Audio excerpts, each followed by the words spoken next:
రాజేశ్వరి రాస్తున్నారు. అధిక మాసంలో చేయవలసిన పనులు ఏమిటి తెలియజేయగలరు అంటూ రాస్తున్నారు. అసంక్రాంతి మాసే ద్విసంక్రాంతి మాసే అధిక మాస అంటూ అధిక మాసం నిర్ణయం. ప్రతి నెలలో కూడా ఒక సంక్రమణం ఉంటుంది. సూర్యుడు ఒక రాశిని వదిలి మరొక రాశికి వెళ్ళడానికే సంక్రమణము అని పేరు. 12 రాశులలో మేషం, వృషభం, మిథునం, కర్కాటకం, సింహం, కన్యా, తుల, వృశ్చికం, ధనుస్సు, మకరం, కుంభం, మీనం ఈ రాశులలో సూర్యుడు ఒక్కొక్క రాశిలో 30 రోజులు ఉంటాడు. ఆ రాశి నుంచి మరొక రాశికి బదిలే సమయానికి సంక్రమణము అని పేరు. ధనుస్ సంక్రాంతి మనకు బాగా ప్రచారంలో ఉన్న అంశం. అలాగే ప్రతి నెలలో కూడా సంక్రమణం ఉంటుంది.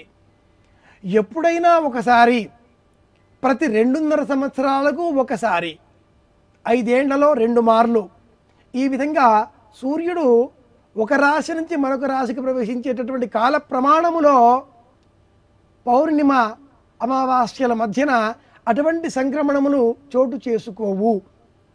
ఒక్కొక్కసారి పక్క నెలలో 2 చోటు చేసుకుంటాయి. ఇట్లాగా సంక్రమణం లేనటువంటి మాసానికే మలమాసమని, అధిక మాసమని పేరు. ఈ సంవత్సరం అటువంటి మాసము, అధిక మాసము భాద్రపదంలో వచ్చింది, రాబోతున్నది. అటువంటి భాద్రపద మాసం అధిక మాసం అయినప్పుడు ఆ మాసంలో ఏం చెయ్యాలి అంటే, అధిక మాసంలో వివాహాదులు, శుభకార్యములు నిర్వహించుకొనకుండా ఈ అధిక మాసమునకు విష్ణు మాసము అనే పేరు కూడా ఉంది. కనుక ఈ అధిక మాసంలో భాగవత సప్తాహములు నిర్వహించాలి. విష్ణు పురాణము, విష్ణు ధర్మోత్తర పురాణము, భాగవతము, విష్ణు సహస్రనామావళి ఇటువంటి విష్ణు సంబంధిత గ్రంథములను దానం చెయ్యాలి. ముఖ్యంగా భాగవత సప్తాహాన్ని తప్పకుండా ఈ అధిక మాసంలో నిర్వహించాలి అని చెబుతాయి ప్రమాణ గ్రంథాలు. అలాగే భాద్రపద మాసంలో ఎప్పుడూ వచ్చేటటువంటి పండుగలు, వినాయక చవితి, మరి ఇంకేమైనా పండుగలు, వీటన్నిటినీ నిజ భాద్రపదంలో పాటించాలి.